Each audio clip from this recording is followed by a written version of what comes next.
नागपूरच्या लकडगंज पोलीस ठाण्याच्या हद्दीत एका किरकोळ वादाचं हिंसेत रूपांतर झालं। हलवा बार अँड रेस्टॉरंट बाहेर 4 तरुणांनी एका तरुणावर लोखंडी रॉड आणि काचेच्या बाटलीनं जीवघेणा हल्ला केला। या हल्ल्यात संबंधित युवक गंभीर जखमी झाला असून पोलिसांनी 3 आरोपींना अटक केली, तर एक आरोपी अद्याप फरार आहे। प्राप्त माहितीनुसार इतवारी दागिन्याचा व्यवसाय करणारे रुपेश सोनी हे त्यांचा मित्र विवेक बोत्रा याच्यासोबत हलवा बार अँड रेस्टॉरंटमध्ये बसले होते। त्याचवेळी दुसऱ्या टेबलवर बसलेल्या 4 तरुणांची मोठ्यानं बोलण्याच्या कारणावरून त्यांची शाब्दिक बाचाबाची झाली। वाद वाढत असल्याचं लक्षात आल्यानंतर रुपेश आणि त्याच्या मित्रांनी आरोपींची माफीही मागितली। मात्र बारमधून बाहेर पडताच आरोपींनी रुपेशवर हल्ला चढवला।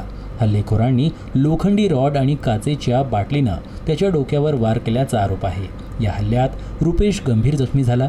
घटनेनंतर परिसरात एकच खळबळ उडाली आणि आरोपी घटनास्थळावरून फरार झाले।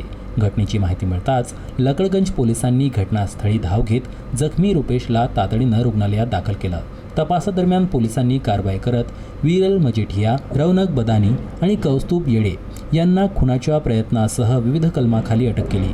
तर चौथा आरोपी कृष्णा शर्मा हा अद्याप फरार असून त्याचा शोध सुरू आहे। सध्या पोलिसांकडून फरार आरोपीचा कसून शोध घेतला जात असून घटनेच्या सर्व पैलूंचा तपास सुरू आहे। त्याच्यामध्ये जे हलवा रेस्टॉरंटला जी घटना घडली त्या ठिकाणी टेबलवरती शेजारी ते बसून दारू पीत होते। त्या ठिकाणी त्यांच्या बोलण्यावरून आवाजावरून वाद झाले।